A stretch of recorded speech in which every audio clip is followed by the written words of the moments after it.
Today we are going to talk about data structures and algorithms. So in this series we are going to talk about data structures and algorithm, and this is the first video of this series.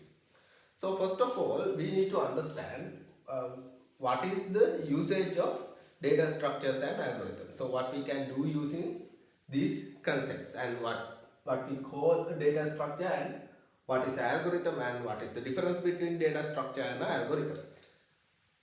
Let's say we have a list of numbers 10, 20, 30, 50, 60, 129, 225, 512, all the way up to, let's say, 19,000, 1,921. Now let's say there are 1,000 numbers. So we want to check whether 775 exists in this list.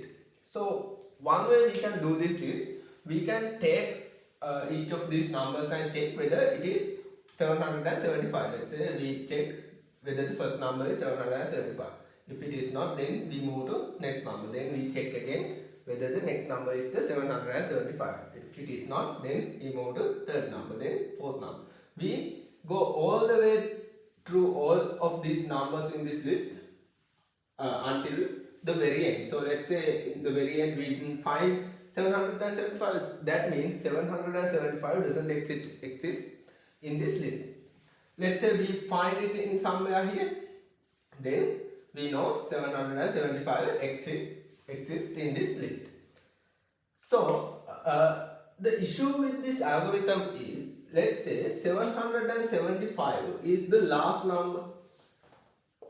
Then we need to check all the numbers before 775 to check whether 775 exists in this list. So we need to, let's say there are 1,000 numbers, then we need to check 909 all the way up to 1,000 to find 775. Let's say there are 2,000 numbers, then we need to scan all 2,000 numbers to check 775 if it exists in the very end of this list. So this is one of the approach that we can take, and there is another way that we can do this. We call it, there is another algorithm we call binary search.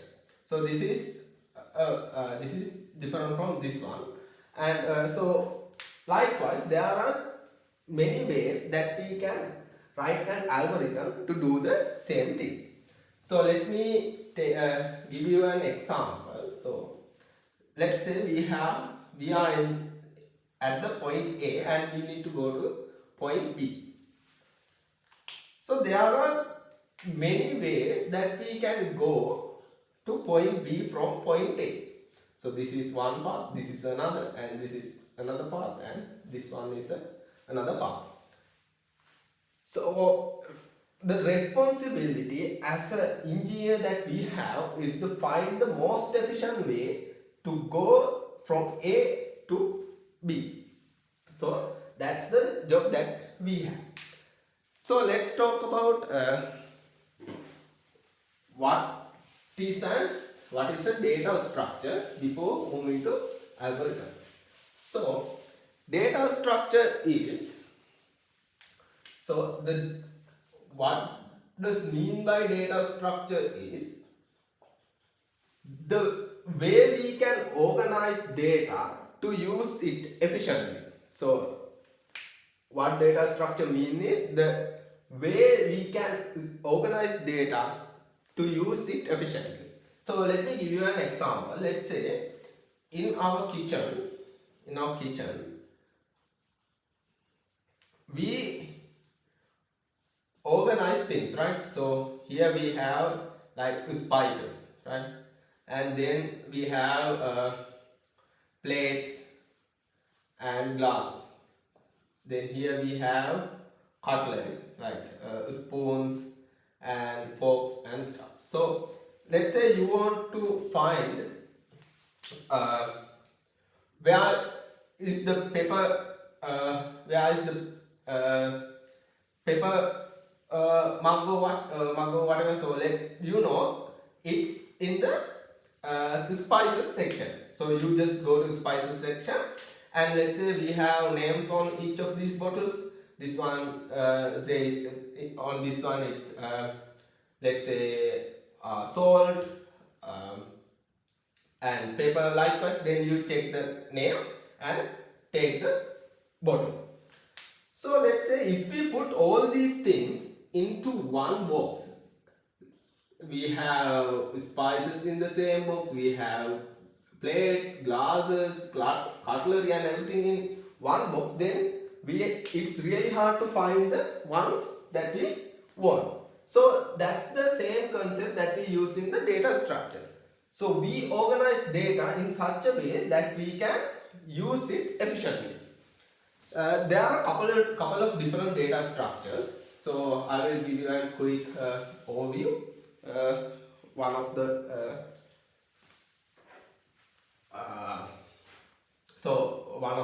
data structures that we have. So first one, and I think this is one of the most common ones. Maybe most of you might know this. So this first one is array, and then we have things like linked list and graph, trees, likewise. Also there is a difference between this array, this one and these three. So there's a concept called physical order and the logical order.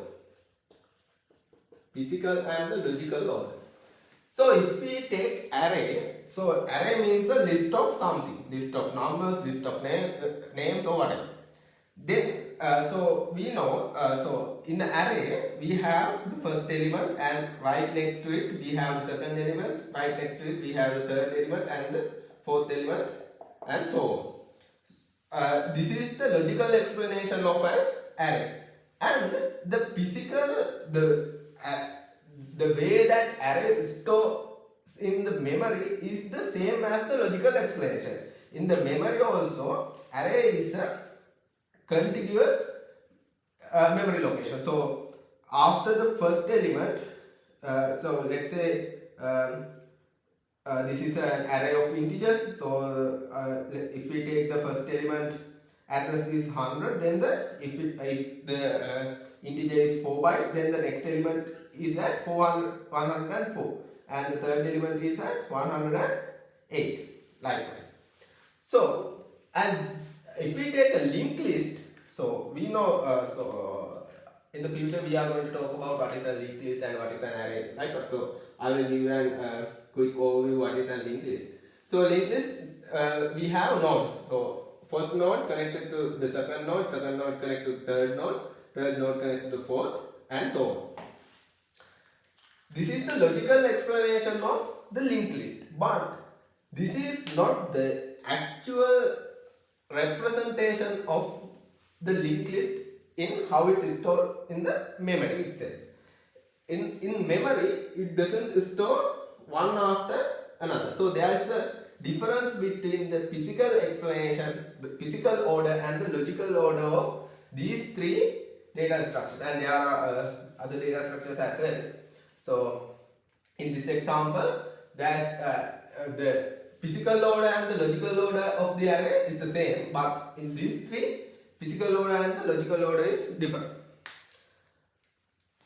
So that's is about data structure. So data structure is the ways that we can organize data to use it efficiently. Then we have algorithm. So what does algorithm mean? Algorithm means is number of steps that we can follow to from where we start to the result that we want. So let's say from we want to go from here to here. Then we need to follow certain number of steps to go here. So that's what we call an algorithm. Algorithm simply means number of steps that we can take to achieve something from where we are. So if we so let me give you an example. Let's say we want to make a chicken curry. Let's say you want to make a chicken curry. Then what are the steps that we need to take? First we need chicken. Then we need to wash it. Then we need to add spices and season it. Then we need to take another pot and put all the spices like garlic and stuff. And then we put chicken and coconut milk. Likewise, there are certain steps that we need to follow. So algorithm simply means following a list of steps that we need to follow to achieve something. Another example is, let's say you are giving instructions for one of your friends to how to come to your home. So you say like go all the way until roundabout, then turn right, then go another 100 meters, then turn right. Likewise, there are certain number of steps that we need to take. So that's what algorithm means. So algorithm means a number of steps or certain steps that we need to take to achieve something from where we are. That's an algorithm. So in computer science, there are basically two parameters that we take to check the efficiency of an algorithm. So first one is the time complexity, and the second one is the space complexity.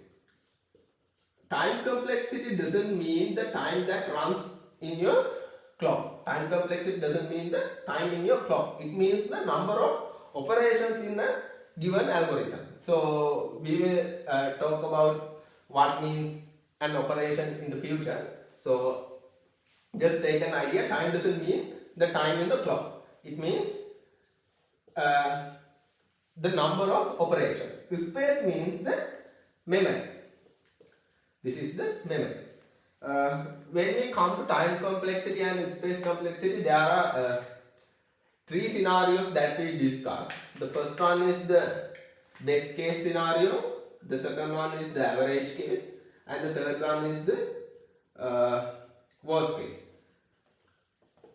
For example, let's say we have a list of numbers and we need to check whether a given number exists in this list. Let's say the number that given is 10. Then 10 is the first element of this list. Then first element, or it is in the first 2-3 elements. Then it's the best case. We can just find it right away.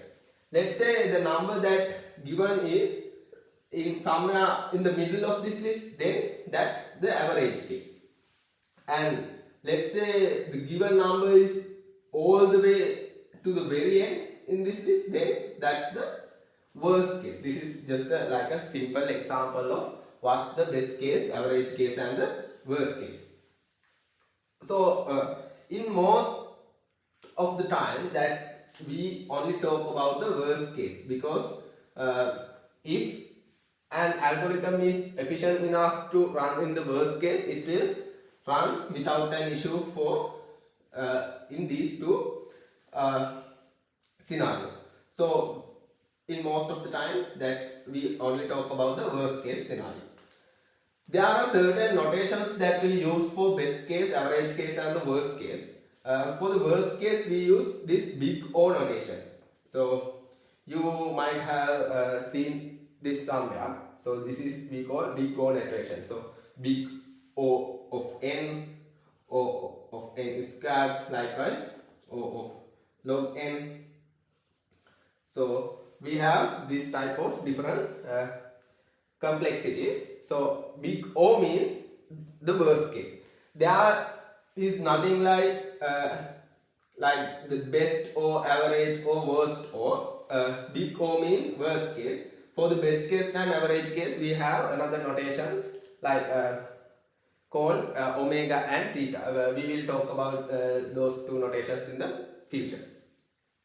So this is a quick introduction to data structures and algorithms. In the next video, we are going to talk about array, what is an array, and array operations like insert an element to an array and find an element, delete an element, like that. So in the next video, we are going to talk about arrays. So thank you everyone. Let's catch up in the next video.